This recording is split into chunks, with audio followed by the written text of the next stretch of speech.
Today is the 46th day of the Omer. And the 50th day, we don't enunciate that there's a 50th day. The 50th day is Shavuot. So we are going to delve into this idea or this discussion. When was the Torah given? It's in Shabbos. It's on page Pevav on the base. And for those of you keeping score at home, also on your source sheet. Hold on, I'll put it onto the screen. I didn't realize it's not there, so give me a second. When this thing happens, like when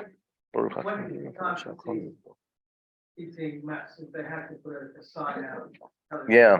So likewise with this, they have to put tell people that now it's permissible. So the sages didn't do that. Normally, when something becomes permissible, they don't.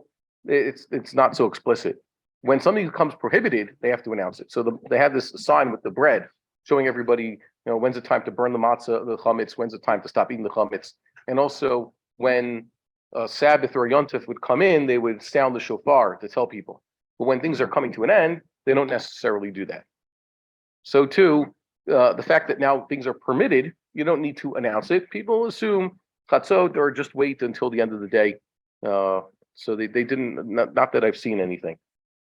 When Rosh Chodesh happens also, they had to find a way to get the word out. So this is on page, hold on. I'm trying to, anybody with me here? Trying to figure out what page this is. It's not telling me. It's there, it's after the Rambam. It says, Chelek Gimel, Matai Nitna HaTorah Yisrael. You'll see it?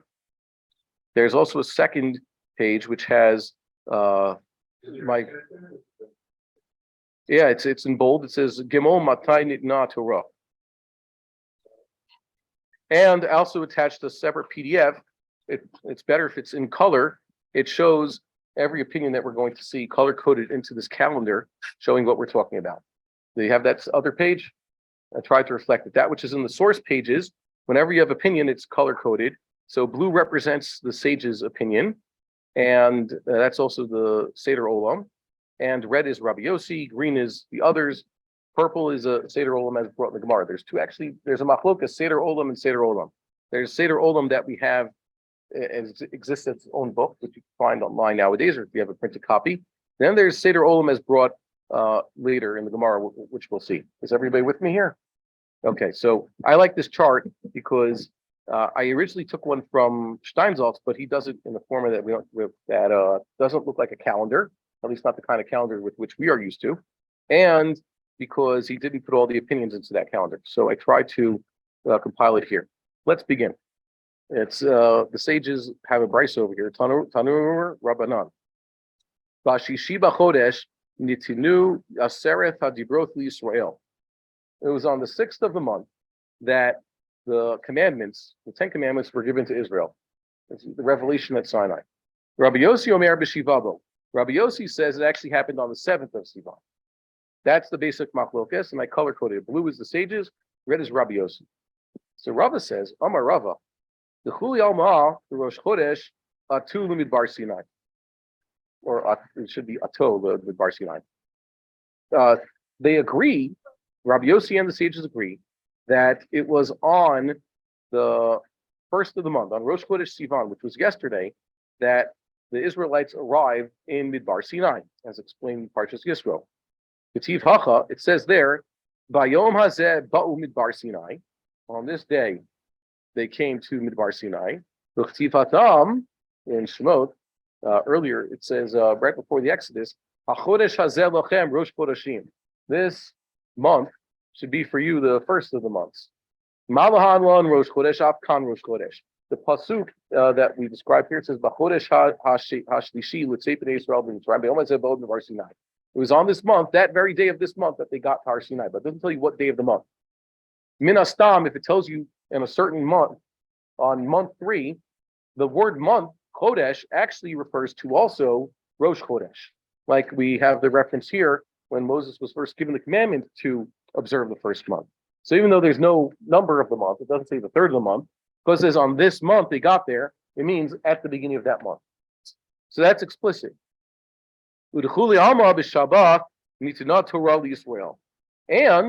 Yossi and the sages agree that it was on the Sabbath that the Torah was given to Israel, which is kind of funny because if the Exodus, indeed, you could see this calendar I put here shows our type of year, which is the type of year of the Exodus. The 15th of Nisan was basically on a Thursday. That was the day of the Exodus. And they're saying that the Torah was given 7 weeks later, but on a Shabbos, as I put at the bottom of the calendar, which means that the Torah was given 52 days on the 52nd day from the Exodus. Not like our type of year. We're going to observe the 6th of Sivan. We're going to celebrate the giving of the Torah on a Friday. Okay, but that's just that's the extra day. So really, the way our calendar works out, it's ahistorical according to either opinion. But the sages put that 6th day of Sivan somehow onto Shabbos, and Rabbi Yossi says it was the 7th day of Sivan. And you can see it, like I said, you can see in the chart. Keep a look at the chart, and it'll be clear there. Well, sorry, you haven't got the chart. I'm sorry. You have a printer? Okay. It's good to look at it, like I said, in color, so you can see which opinion is what. Uduchuli alma b'Shabbat mitna Torah. Okay.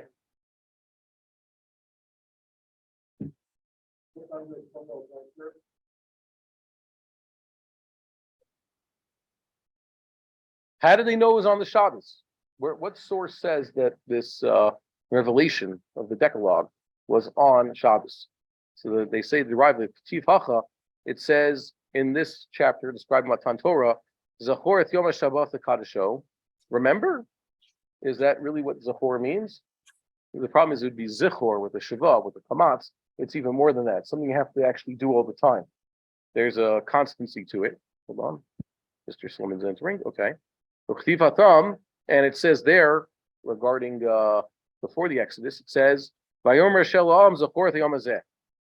Remember this very day. Remember, always remember. Zachor Yom Hazeh Asher Yatzatem Mitzrayim. Mala Halan B'Tzumo Shel Yom. It was that very day that they left the Egypt. Afkan B'Tzumo Shel Yom. So too, when it says Zachor et Yom HaShabbat HaKadosho, it's referring to this day. Just like today is Shabbos and you're observing it, you're getting the Ten Commandments. So too, you have to observe this Shabbos. So it's that basically, the sages really think that this is a good reference. This is a solid proof that there's no argument about what day Matan Torah was. It was a Shabbos. Ki pligi bikvia diarta. The dispute between Rabbi Yossi and the sages is regarding when they established Rosh Chodesh that week. So they left, basically, according to this understanding so far, they agree that the Israelites left Egypt on a Thursday, which was the 15th of Nisan. That's the black thing in the chart. And it's the black letters at the top of the chart. And the Torah was given on the last Shabbos there. Rabbi Yossi says it happens to have been what? It was the 7th of the month. And the sages say it was somehow the 6th of the month. They disagree what day was Rosh Chodesh. And also, wait a minute, if you disagree what day is Rosh Chodesh, you're basically disagreeing about how long the intervening months were. It's very important to remember, when we have nowadays in our calendar, Rosh Chodesh is the first day of the incoming month. And when the outgoing month has 30 days, then that extra 30th day, which may or may not be part of the month, that 30th day, we also observe as Rosh Chodesh. That is what Rambam says explicitly, and that's basically what the general practice is. No one makes a real nafkamina. Do you know someone who says, I observe the second day thereof, which is the first of the month, more than the day 30, which is itself just the last day of the outgoing month? I've met someone like that who made an argument that it's not explicit in the Talmud. However, it is explicit in the Bible that in some places, for example, Saul kept 2 days of Rosh Chodesh sometimes. And we just read that on Shabbos. So there is precedent for this, but there is an argument to be made that just like they had a Havamina in Chutz La'aretz, once we have this set calendar and we know exactly what day is what, there's no suffix anymore. The reason we were keeping, let's say, the 30th day of Nisan as a Rosh Chodesh is because witnesses could potentially show up on that 30th day of Nisan, declare we saw the new moon, and their testimony would be accepted, and there would be an announcement. Today's not the 30th of Nisan. Today is the 1st of Iyar. That was potential. That could have happened. There was potential for such thing, but nowadays there is no such thing. So too, the Babylonians asked about the published calendar. They said, nowadays we know exactly when the 15th of Nisan is. There's no Speka Yom anymore. Should we continue with this Yom Tov Sheni business? And the answer was, and Beitza. Yes, continue doing it. Just stick to what you've been doing. So too, there is no halachic reason explicitly in the Talmud for keeping 2 days of Rosh Chodesh anymore, because we know which day actually is the first of the month each time, and it's been like that forever, or at least for a few thousand years. So there is no explicit reason. We just continue doing what we've been doing. Now, here's Rabbi Yossi's opinion. Rabbi Yossi Savar, Bichad B'Shabbat, Ikba Yarcha. It was on the first of the week. The first of Shabbos means Sunday. Chad B'Shabbat means Sunday. Ikba Yarcha. That's when Rosh Chodesh Sivan was. So you could see there, I put it in red. 1 Sivan on the left side on that Sunday. That's when Rabbi Yossi says was Rosh Chodesh Sivan. V'chad b'shama Shaba lo amar lahu v'lo midi. Okay, and that day when they arrived in at Mount Sinai, God did not give them any special instructions. Lo amar hu lo midi. Nothing happened. Why? Mishum chusha de urcha. Because they were still tired from the journey. So he gave them time to rest. It was only the next day when things actually started. Bitrei b'Shabbat, on the second day of the week, which you and I call Monday, and confuse the kids. The hardest thing for kids to understand is that Tuesday is Yom Shlishi. It sounds like it should be Yom Shini. Okay, fine. It was on the second day of the week, what we call Monday.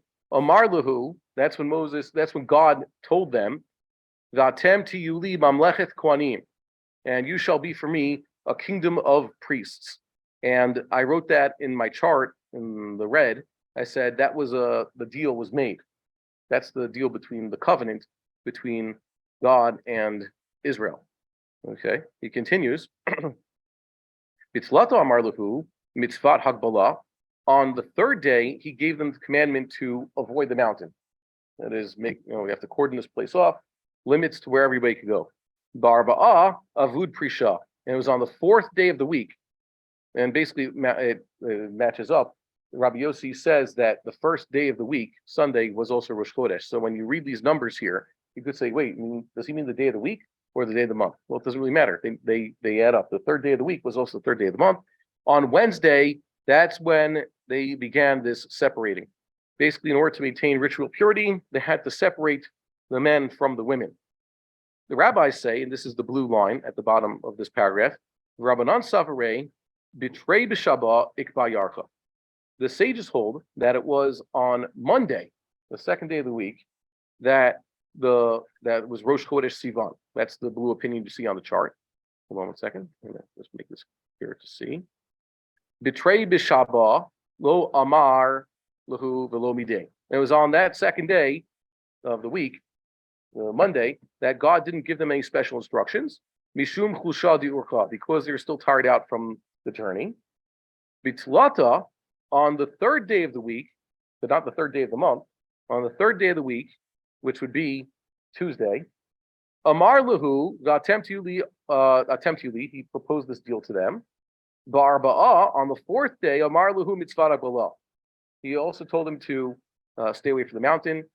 Uvachamishi avud prisha. And it was on the fifth day of what? The fifth day of the week. It was only the fourth day of the month, but it was the fifth day of the week. That's when they had this separate everybody. And that's what you can see at the chart. So we all have a fundamental machlokes in the history of this event. What happened? And someone asked, I think we closed with this last week. How do we say Zman Matan Torah Thenu? According to any opinion, it doesn't really work out, especially according to the sages. The sages say that Torah was given on a Shabbos. At least it's the 6th of Sivan, but we're supposed to set the holiday when, based on when we count the Omer. So it's 50 days after the Omer.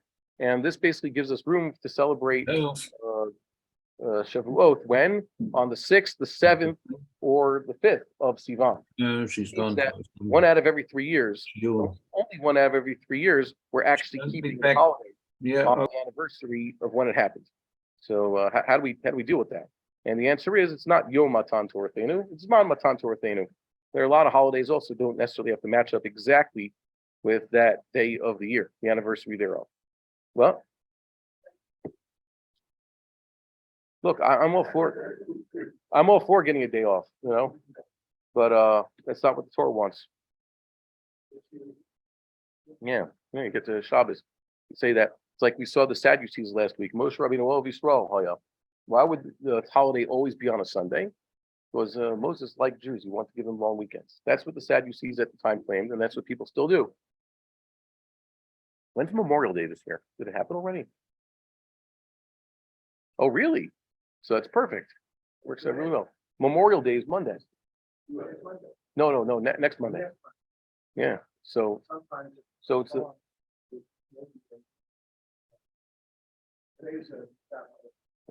what? Oh, really? I thought you'll excuse me. The only days of which the only Canadian holidays of which I'm aware are like basically Maple Syrup Day and Hockey Day. Right? Where are those? Those are in the winter, right?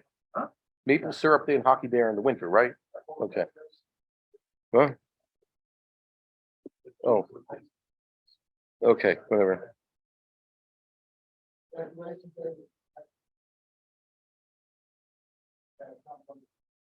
There was a Canadian Civil War? Oh, you're talking about the United States. Oh, okay, fine. Sorry. Okay. There's a kasha over here, Meisvei. It says in Shmos that God told Moses, "V'kidashtem hayom machar," sanctify them, that is, separate them from each other, today and tomorrow. Rashi adds, here's the Rashi letters, Mashba b'chamishi ne'amar lo lifrosh chamishi ushvi'i. It was on the 5th of the week that he told them, like the sages, the 5th of the week, now you have to make on Thursday, there's a Prisha that has to happen, and the Prisha was Thursday, Friday, and they actually got the Torah on Shabbos. So that's a kasha to Rabbi Yossi's opinion, especially if you look at it the way I wrote it into the chart, you see that it fits the way Rashi says, the blue lines. The 4th of Sivan was Thursday, that's when the Prisha happened, and so too on the 5th of Sivan, and the Torah was given on the 6th of Sivan on Shabbos. So what does Rabbi Yossi say? This is the bottom line on this page, it's in blue. Amar lecha Rabbi Yossi, Yom Echad Hosif Moshe Midato. This Prisha business was actually an extra day before Matan Torah. Why? The Tanya, it says, Shlosha Dvarim Asa Moshe Midato. There are 3 things that Moses did on his own. He made the argument himself, and he decided to do this. And the Holy One, blessed be He, agreed with Moses. Hosif Yom Echad Midato. He added 1 day of this Prisha on his own. It was his own decision. So you look in this chart I gave, the bottom line, it shows that the 4th of Sivan was Wednesday. That's the first Prisha day, which means the 5th of Sivan also, and the 6th of Sivan, 3 days of Prisha before the giving of the Torah on the 7th of Sivan. That's the red numbers there. So that's what Rabbi Yossi's opinion was. Well, no? Okay.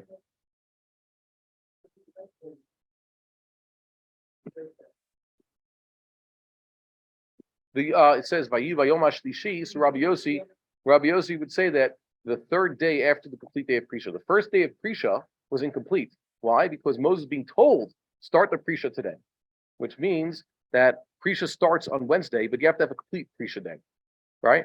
So the complete days were Thursday, Friday, and on Shabbos the 3rd day. See, so that they could get more done. Yeah, Mixas Yom Kefulo is sometimes not exactly a din. It's not all over the place, and sometimes you could have, for example, what the minimum 3 days. If you hold of Mixas Hayom Kefulo, you could have 26 hours is 3 days. 1 hour of the first day, the complete middle day, and 1 hour of the last day. So you didn't want that. The time it says here that Moses also separated from his own wife.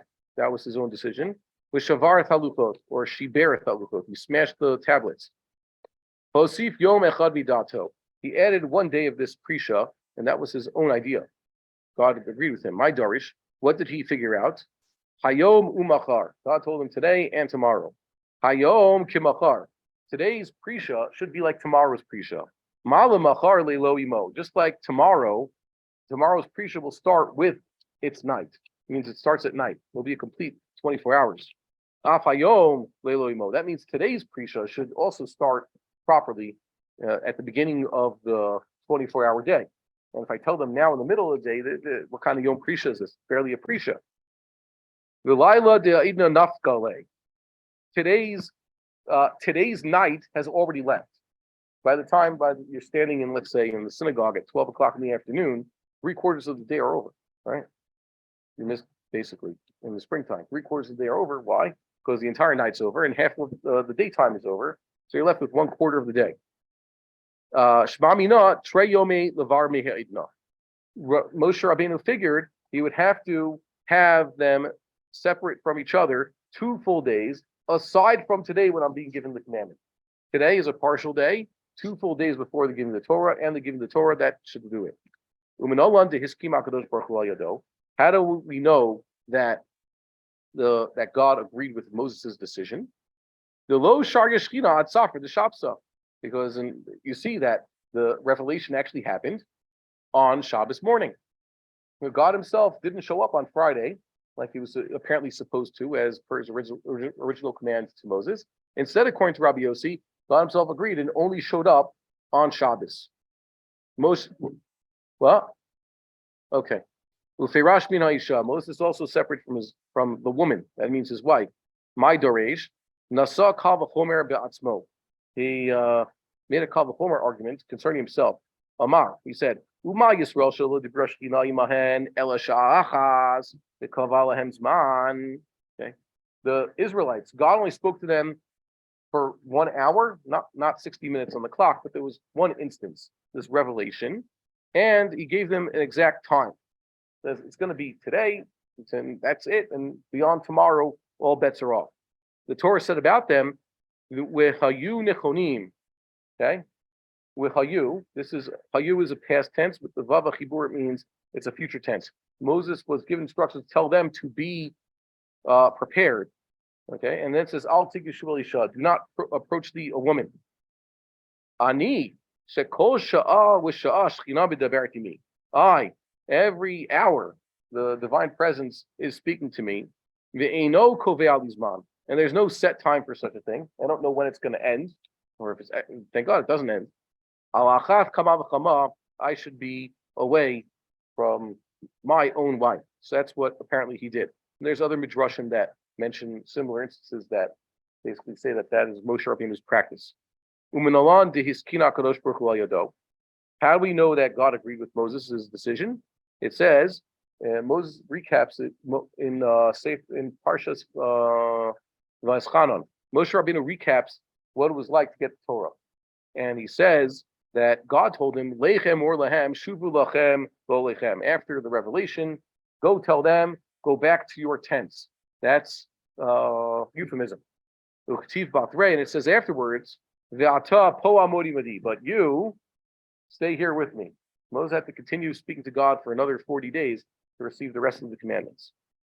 Vita Amre, some say, Pe el pe adaber bo. The confirmation that of Moses' decision was when God said to Aaron and Miriam, I speak to mouth to mouth. I speak to them all the time. Moshe Rabbeinu is not like you. According to that medrash, he surprised Aaron and Miriam while they were in compromising situations just to show them that if you want to be a Navi like Moshe Rabbeinu, you have to be constantly ready. Shibered al-luchot, Moses smashed the tablets. My darish, what did he expound there? Amar, he said, Uma Pesach Shehu Echad Mitaryag Misvot. It's just one of the 613 commandments. Amrat Torah v'chol ben nechar lo yochal bo. Says a ben nechar shall not eat of it. What does ben nechar in this case mean? Ben nechar, the sages said, is someone who is a meshumid. He's acting like a Gentile. He's worshiping idols. It already says an Ariel should not eat the Korban Pesach, and Toshav should eat of it. Toshav is basically Ger Toshav. He's the Gentile who should eat of it. So that's what that's how they expound this. And I think if you open up the Chumash there, someone has a Chumash, that's what Unklus says. Ben Nechar doesn't mean a Nachri, a non-Jew. In this case, it means a Jew who doesn't act Jewish. And how do you not act Jewish? Basically by worshiping idols. And in some cases by desecrating the Sabbath publicly. That's regarding Korban Pesach, that someone who is a Meshumid should not be eating Korban Pesach. It says here, Lo Yochabo, HaTorah Kula, Kanvi Yisrael Mumarim, Achas Kam Makama. If you have all of Israel suddenly they're worshiping this golden calf or engaging in something that looks like worship, and it's all of them, so much, how much more so they're not deserving to enjoy this Torah. So he smashed the luchos at that point. How do we know that God agreed with Moses' decision to destroy the tablets? It says, Shnemar Asher Shibarta, that you had smashed. And he's sort of saying, like, good job. Like I say, shkoyach for doing that. V'amar Reish Lakish, Yasher Kochacha Asher Shibarta. Yeah, gave him a shkoyach for doing such a thing. By the way, this price is a very good source for Rabbi Yossi's contention. He seems to have history on his side. Now I would ask, what do the sages do with this pricing? Okay, but they don't throw this back at the sages. Really, you could see this price seems to back up Rabbi Yossi's opinion. They asked him, Rabbi Yossi, you got all these days of Prisha, half day of Prisha when the command was given, 2 full days in the Matan Torah, and that seems to fit this price up. So you answered the question. Now the sages have a question, but it doesn't throw it back at the sages. Instead, it says Tashma, be ready for the third day, just like you asked before. Let's be ready for the third day. It seems the Prisha was given that very day, and then one other day of Prisha. And on the third day, the Torah will be given, like the sages say. What does Rabbi Yossi do? He says, it could very well have been the third day, but Moshe Rabbeinu had decided it's going to be the fourth day. The way he understands it, it could be the fourth day, the day the mitzvah of Prisha was given, 2 full days of Prisha after that, and on day 4, the Torah was given. Fine. Another attempted proof. Tashma, Shlishi, when it says Bayom Shlishi, Vayu Bayom Shlishi, Shlishi Bachodesh, Ushlishi Bashabbat. When the verse refers to this third day, it means it was both the third of the month and the third of the week. It was a Tuesday, the third of Sivan. Look at the chart. Whose does that fit? According to whose calculations does the third of Sivan fall out on a Tuesday? That's the red opinion. That's Rabbi Yossi. It's not the sages. So this is a kasha on the sages. Oh, good. So Rashi adds, the Shaminan Bechad B'Shabbat Ikbayarcha. We understand if the third of the month is Tuesday, it means that the first of the month was Sunday. Imkain al Korchacha B'Trei B'Shabbat Amar V'Atem to you. It must be on the second day of the week, Monday. They were given this proposal. Atem to you li Amlechet Planim Roy Kadosh. And B'Tzlata Hagbalah, on the third day, on the third day of the week, they had this enactment, don't go near Har Sinai. Barba'ah Prisha, and Wednesday was the commandment to have the separation. Uvashvi Nitna Torah, and it was on Shabbos, the 7th day of the month, that the Torah was given. Everybody agrees. We were assuming at the beginning that the Torah was given on a Shabbos. So this teaching, Shlishi Bachodesh, was Shlishi of Shabbos. Tuesday was the third day of the month, doesn't fit the sage's description of the calendar. It only fits Rabbi Yossi so far. Like I said, look in the red, look in this column, it says Tuesday, and it says 3 Sivan Hagbalah, that's in red. That fits Rabbi Yossi, it doesn't fit the sages. Yeah. Yeah.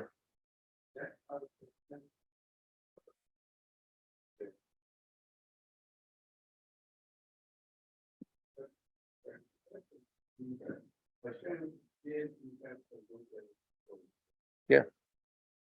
Tzaddik goes our Kodesh Baruch Hu Mekayim. Yeah.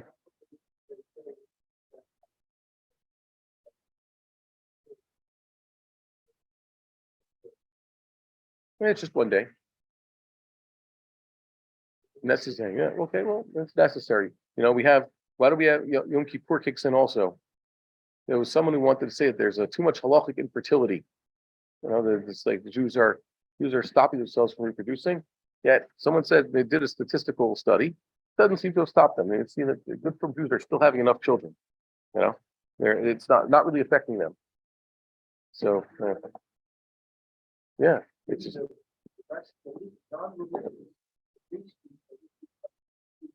Yeah. Read yeah.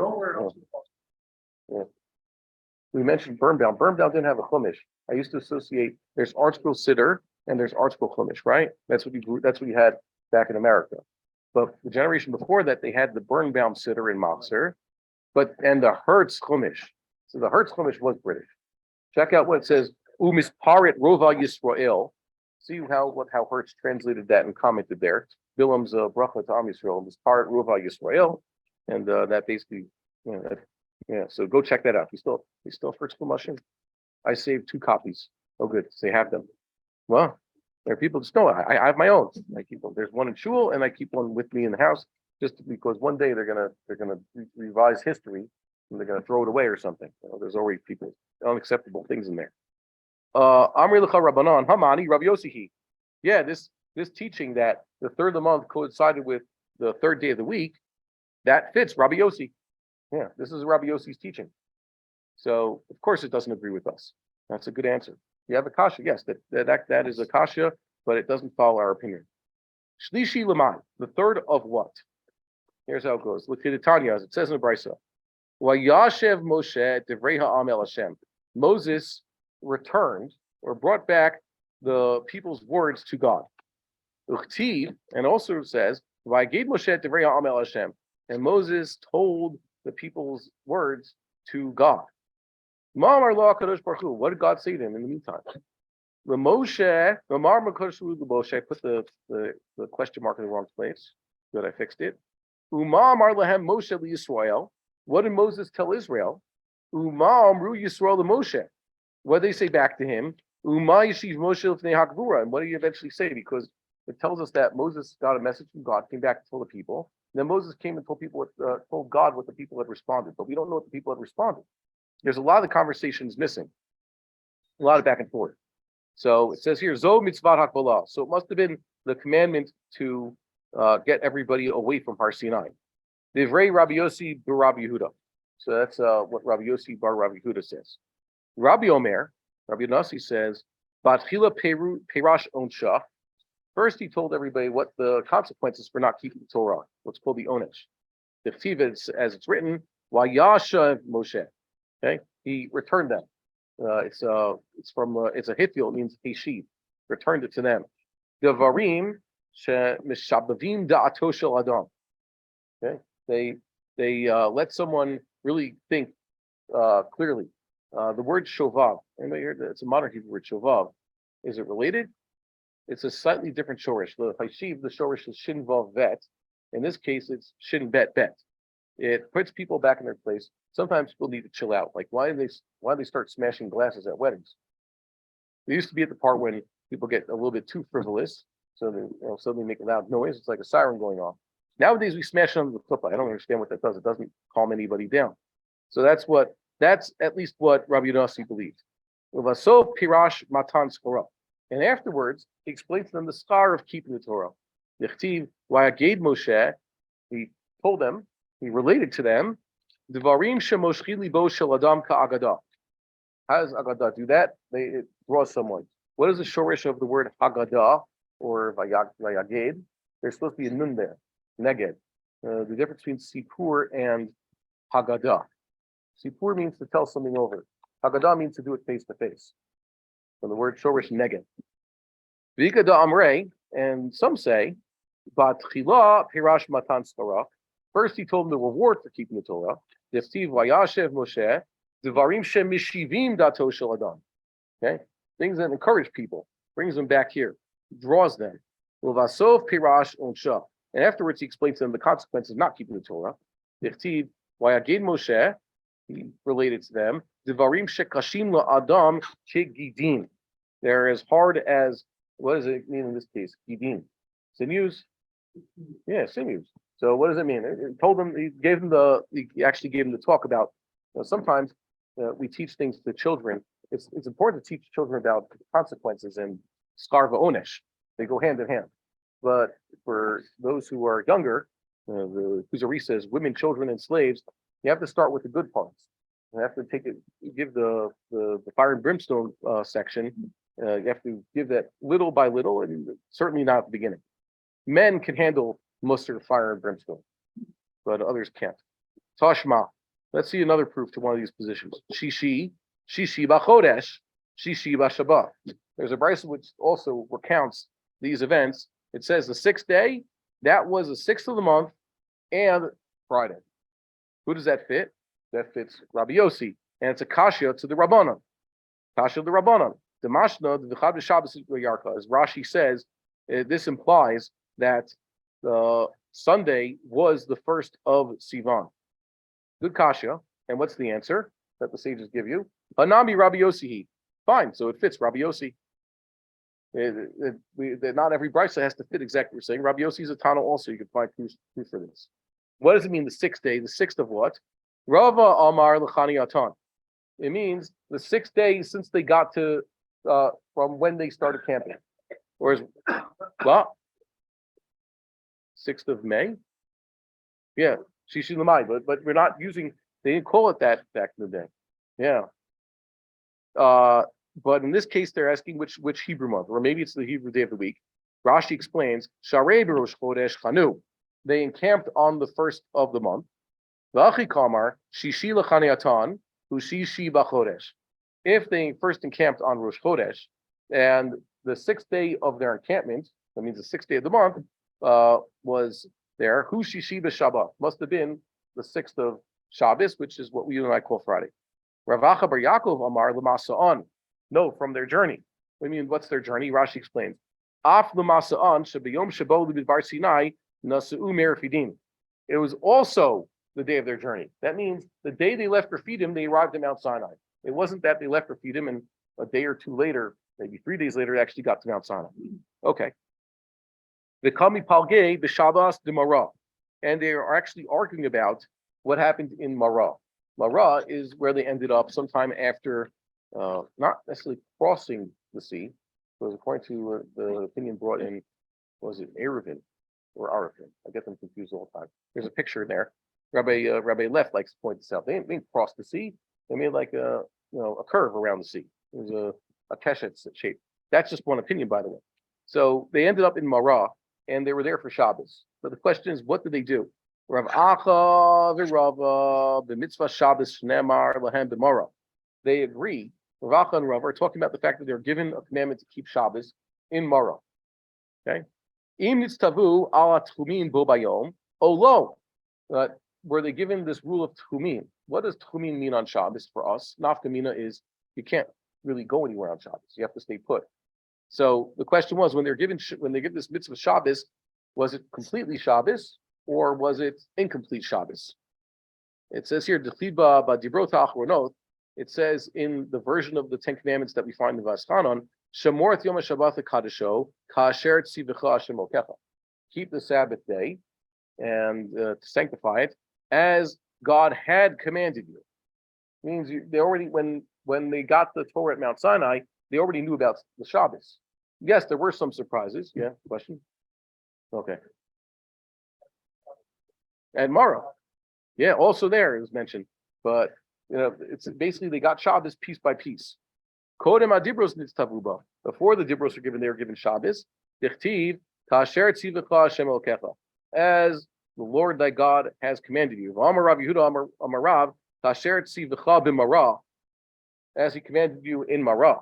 Mar Savar are Shabbos Ifkud. One master holds that they were given the commandment to keep Shabbos. Atchumin lo Ifkud.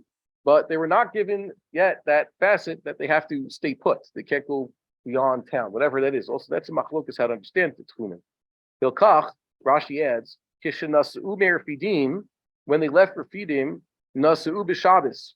They left on Shabbos. They didn't have any qualms about starting to travel, even though it's Shabbos, when they left Refidim. Because what does it say? They arrived at Mount Sinai, apparently, according to this opinion of Rabbi Yossi, they arrived at Mount Sinai on a Sunday. So he assumes maybe there are Tanaim who hold that they left Refidim on Shabbos. They weren't given this prohibition limiting them to within 2,000 amos. The other opinion says, no, it had to be Masa'an. The Masa'an couldn't be the same day they traveled. Why? Because they had already been given the mitzvah of Tchumin, which means they couldn't start traveling on Shabbos. So they had to start traveling on Sunday itself. And miraculously, they got there within one day. Yeah. And also going down the Tchum. Yeah. Usually. I would assume many people had wagons also. Stick maybe a pack animal carrying it, but still it involved quite a lot of carrying and just actual walking. Many people was an actual walk. Tashma, Nisan Shabo Yatsu Yisrael Mitzrayim. This teaching says that the Nisan, that the Israelites left Egypt, it was on the 14th of Nisan that they slaughtered their paschal lambs. They left Egypt on the 15th. And it was in the evening that the sages were smitten, that the firstborn were smitten. Okay. Kashia, the way they put it says the 14th was when they made the Passover, the 15th they left Egypt, and that night the firstborn were slain. This implies that the firstborn were slain after the Exodus. Ella, no, here's the answer. The previous night, in between the slaughtering of the Passover sacrifice and the Exodus, that's when the firstborn were struck down. That day of the Exodus was a Thursday. It was a fifth of the Shabbos. And now the Gemara reasons from this teaching. If the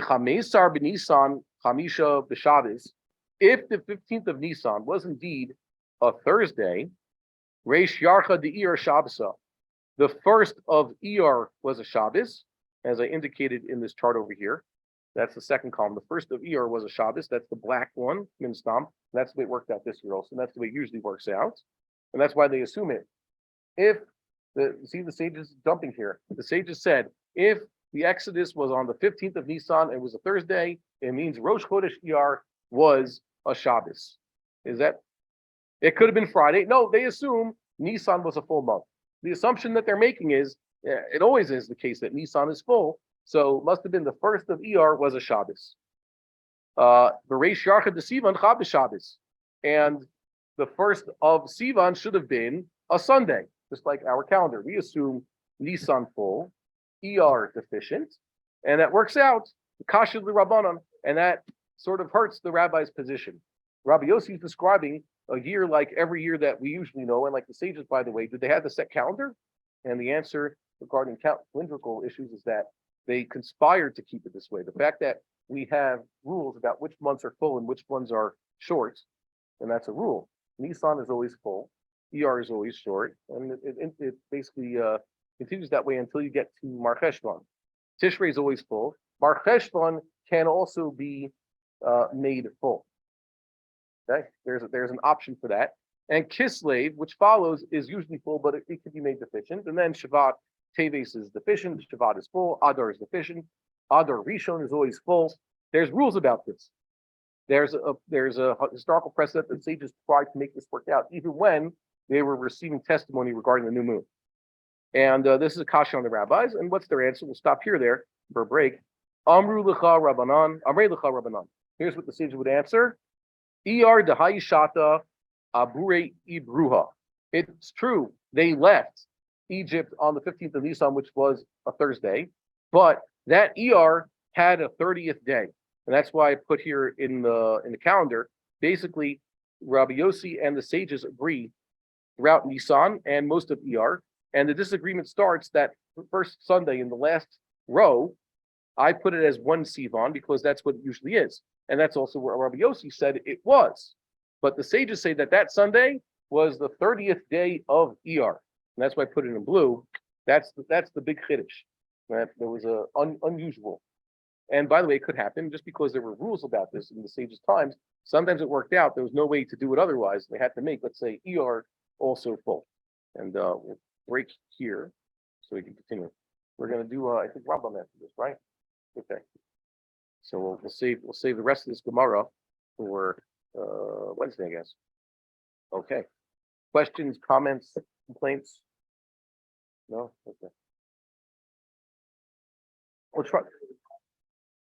Yeah. Moses and his base did, because he had just given the commandment, right? By the way, Rosh Chodesh Nisan, here's how it works.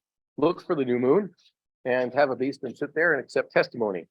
And apparently no one came forward to say that he saw the moon, but was supposed to be night 1 instead of night 30.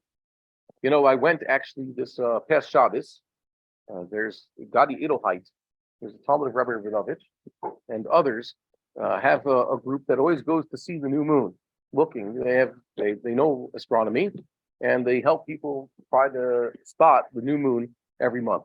So the 29th of Iyar was Shabbos, and the first night of Sivan was Motzei Shabbos. So around 7:30 or so, I went out to the highest hilltop I could find, with the clearest view to the west, and went looking for the moon.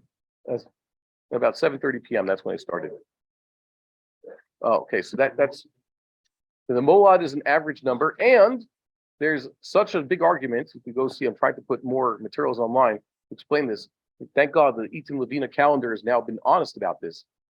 Even though the Rambam describes that average number and says it's according to, it was about 2 p.m., whatever it was on Shabbos afternoon, we don't know where his clock was set. When they say the molad is 2 p.m. according to that old clock they did, how does it match up with our clock? And there's no way to know. Yes. I think it's Professor Bromberg in Toronto. So I was in contact with him, and he put this and he tried to figure it out. But even that, you have to first set the places to the east of here. I mean, everybody assumes it's Jerusalem time, and it's a Jerusalem clock which centers and says that it's defined as noon on the equinox day is when it's exactly noon in Jerusalem. But we don't really know that as a tradition. We just know that the molad, according to whatever clock they had, is at 2 p.m. And that only influences when we establish when the Tishrei should be. But it doesn't influence every other month. Like you said, it's just an average. The real molad, the true lunar conjunction, was Friday night, about 6:56 p.m. That was something real. So we actually got to see the moon about 24 hours after he was born. So I was waiting there. It starts getting kind of windy and cold up there, and my son is dragging me there. But they're not finding anything. Just quit all this already. And eventually, around 8 o'clock or so, he won. He started dragging me in a different direction, and he wanted to go see something. And we start going more to the west. And lo and behold, from that angle, I was able to spot the moon, just barely. I was quite surprised. It was at 8:01 p.m., Motzei Shabbos, and I saw the new moon. And it turns out other people reported it after Shabbos. So this was a case where some people who were eagle-eyed, and they were able to see this, they could have gone and testified that in the Beis Din, no, today is not the 30th of ER. Today is supposed to be the 1st of Sivan. It worked out. And God willing, we should go back to using this the system. That's what we pray for, right?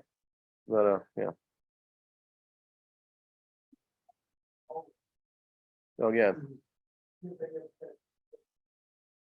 Well, one is Hayat. Who says they should be announcing the Molad?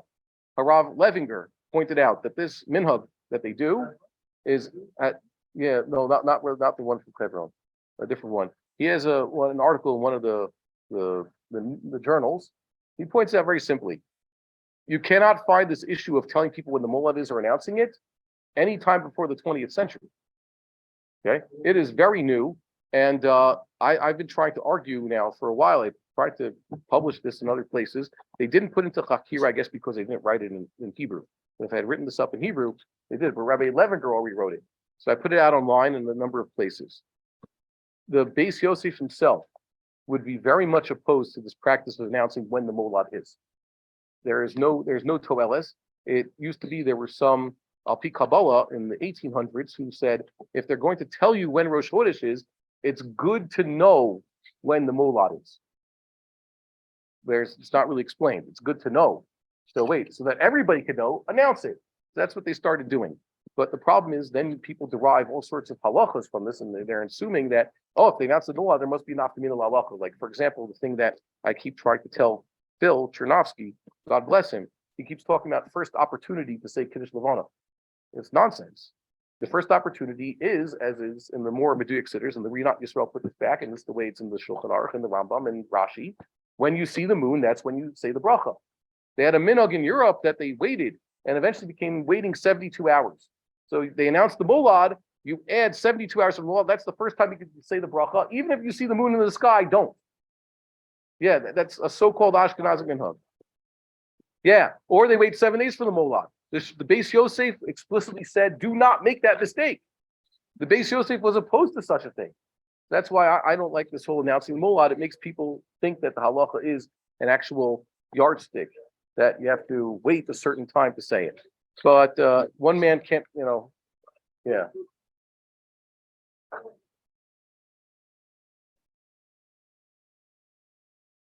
No, not when the moon was, that he saw it. Well, both of them saw it, yeah.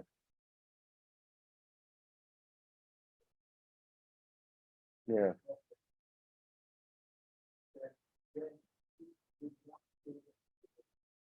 Yeah.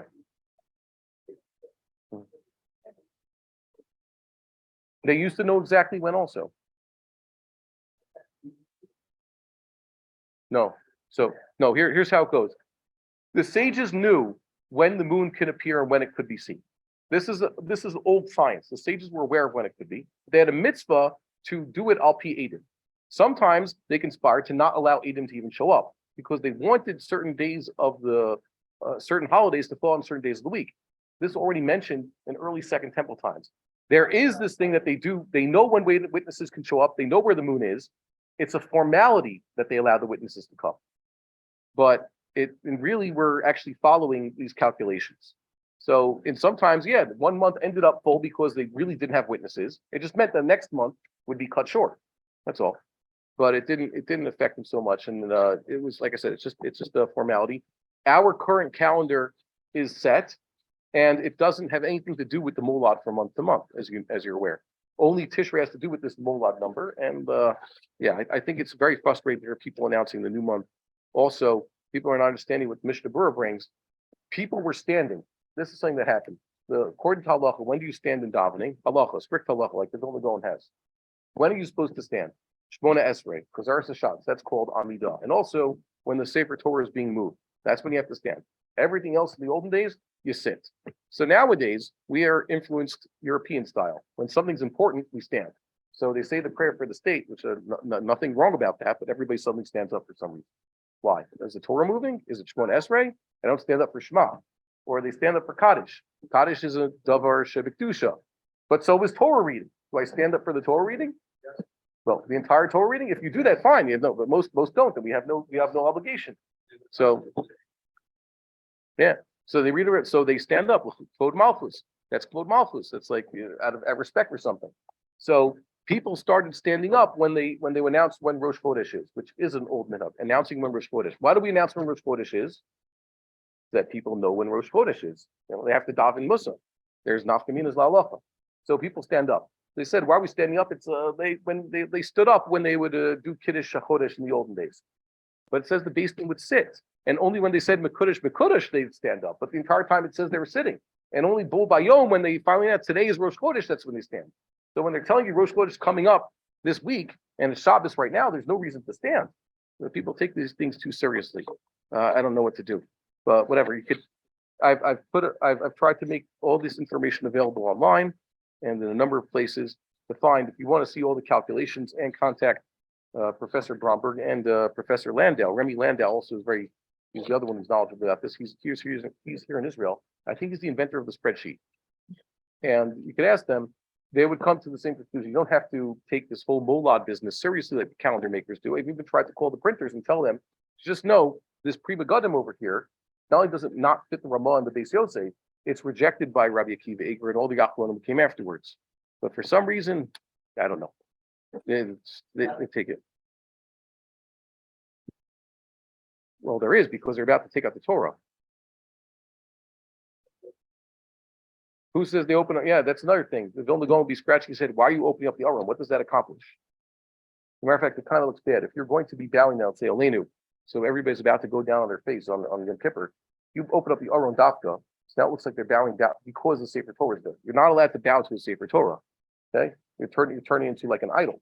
You're bowing to God and you're bowing in the direction. So if you have, let's say, the Arons in one place and you're supposed to be bowing in that direction, so really you shouldn't be bowing in that direction. You should be bowing that direction. What are you going to do? I think this Torah. Wait, this.